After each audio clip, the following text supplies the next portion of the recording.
You could be a someone.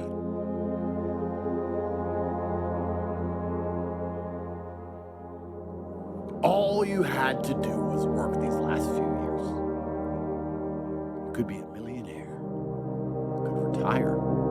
You could save your mother from being coarsened in the labor market. You could prolong the life of your loved ones with medical care. You could literally keep your parents alive longer, and you still didn't try. You still couldn't be motivated. Extra years of consciousness for the people who birthed you. I'm back, motherfucker! I'm back! All of this fucking solitary confinement shit got me back! Because you have to stand your ground when you need to stand your ground, and you have to be able to say no when it's time to say no, and you have to mean it. Never forget to train your fucking mind. In life, a lot of us work our fucking ass off, trying to get to a better place, a place that makes us feel better about ourselves. Some people want to do ultra races. They're starting to PR during training. Some people want to be a lawyer or a medical student, so they're taking these practice tests, and they're crushing the practice tests. But guess what happens? Once you get to the actual fucking event, your mind isn't ready. Your mind's not prepared. You've been studying, you've been training, you've been working out, but your mind's not prepared. Story for you. When I was 19 years old, I was going through the Air Force trying to be a pararescueman. I was doing push-ups, sit-ups, swimming. I was doing all this shit, knocking out the park. One of the best in the class. But the second the obstacle got in my way, I wasn't prepared for it mentally. I was a beast. All I was doing was I was training a bigger, stronger, faster quitter. You gotta train your mind for all obstacles that might get in your way. Stay hard. I mean, if you can see it here, and you have the courage enough to speak it, it will happen. So I see these shots, I see these sequences, and I don't shy away from them. A lot of times people believe in certain things, but they keep to themselves. They don't put it out there. You truly believe in it. You're vocal with it. You are creating that law of attraction and it will become reality. That hard times create hard men. Hard men create soft times. Soft times create soft men. Soft men create hard times. There you go. Energy.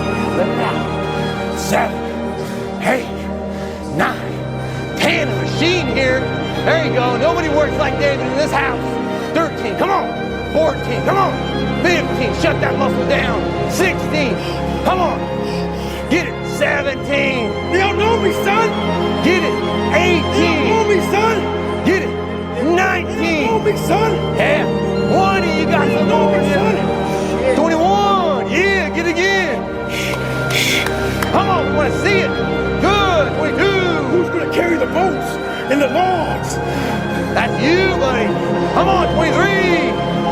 Come on. 24. One more, David. One more. Carry the boats.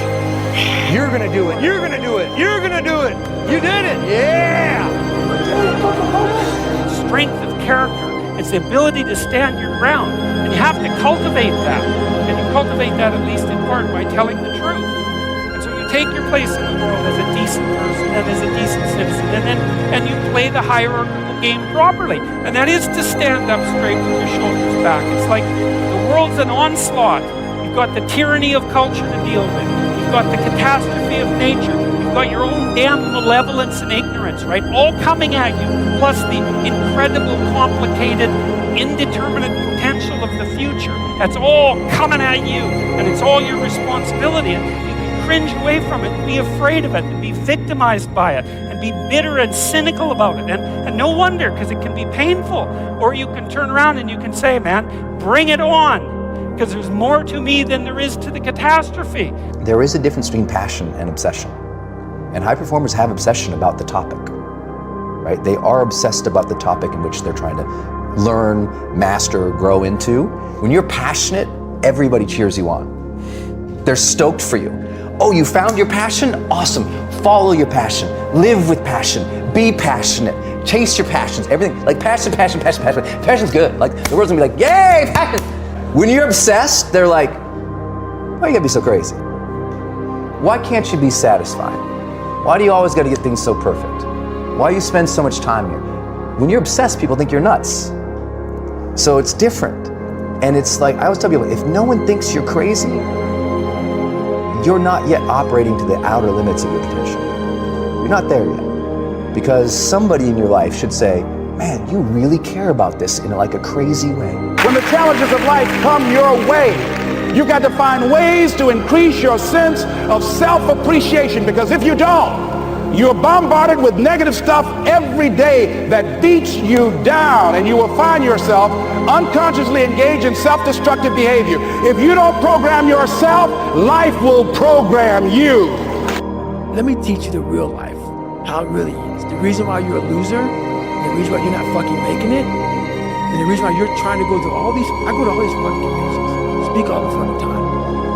I look in the fucking audience, these people sign up, fucking every year, go to convention, thinking they're gonna learn something fucking different. No, you're lazy, you know exactly what to do, Because even me, in my state of, I can't read and write, I know exactly what to do. It just sucks doing it. It sucks to do it. It sucks to wake up every morning of your life and say, God, man, I'm not smart. So guess what I gotta do? I gotta study the same shit that I got one of the highest scores in the nation on. And do it again. It's not just there. It's not just there permanently. You're going to lose sleep. You'll doubt whether it'll work. You'll stress to make ends meet. You won't finish your to-do list. You'll wonder whether you made the right call and have no way to know for years. This is what hard feels like, and that's okay. Everything worth doing is hard, and the more worth doing it is, the harder it is. The greater the payoff, the greater the hardship. If it's hard, good. It means no one else will do it. More for you. So I applaud you for your dreaming, for your running toward your dream. I applaud you for believing in yourself, because that's what life is about. Stretching and challenging, looking for ways that you can begin to improve yourself. Your dream is possible. But not only is it important that you believe and begin to know that it's possible for you to live your dream as you run toward it, but I've done something that I want to share with you called Choosing Your Future. In fact, I've developed a set of tapes talking about how to begin to create your own reality by choosing your future. And not only is it important for you to know it's possible for you to choose your future, but it's necessary that you work on yourself, that you develop yourself. It's necessary that you get the energy drainers out of your life, people who don't want anything. It's necessary to know that everybody won't see it, that everybody won't join you, that everybody won't have the vision. It's necessary to know that a lot of people like to complain, but they don't want to do anything about their situation. That you are an uncommon breed. You know, you have to know within yourself that I can do this. Even if no one else sees it for me, I must see it for myself. That's necessary. What if we have that kind of attitude? The car's repossessed. Nobody believes in you. You've lost again and again and again. The lights are cut off, but you're still looking at your dream, reviewing it every day and say to yourself, it's not over until I win. Why do that much? Why go that far? Why share that much? Why give that much away? Why try to see everything? Why try to do everything? Why try to become everything? That's a good question, why? Here's another good answer to why. It's the second question. Why not? Why not see how much you can earn? Why not see how much you can learn? Why not see how many skills you can develop? Why not see what kind of person you can become? Why not see what kind of influence you can have? Why not see how many people you can rescue from oblivion? My personal question to you is, why not you?